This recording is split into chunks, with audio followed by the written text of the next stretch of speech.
তো ঝটপট সেঁকে নাও তো বাড়িতে বসেই কীভাবে সুপার টেস্টি এগ ভুনা তৈরি করে নিতে পারবে।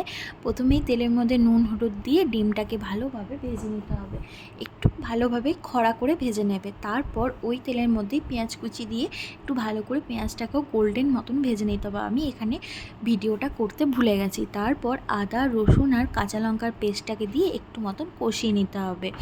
যতটা কষাবে তত এই রান্নার টেস্ট আসবে। তারপর এর মধ্যে টমেটো কুচি দিয়ে দিয়েছি। টমেটো কুচিটাকেও আমি আরেকটু ভালো মতন কষিয়ে নিয়েছি। যখন কষানো হয়ে যাবে তখন আমি গোটা ধনে আর জিরেটাকে ভালো করে একটু ভিজিয়ে রেখেছিলাম, তারপর ওটাকে পেস্ট করে এর মধ্যে দিয়ে দিয়েছি। ওটাকেও আরেকটু ভালোভাবে কষিয়ে নেওয়ার পর আমি এর মধ্যে পরিমাণ মতো নুন আর হলুদ দিয়ে দিয়েছি।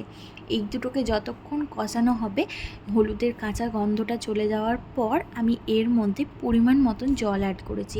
যতটা যে একটু এগ ভুনার গ্রেভি হয় তাই একটু মতনই জল দিও, খুব বেশি দিও না। আর একটু যখন কষা হয়ে যাবে তখন এর মধ্যে আমি ডিমগুলোকেও অ্যাড করে দিয়েছি।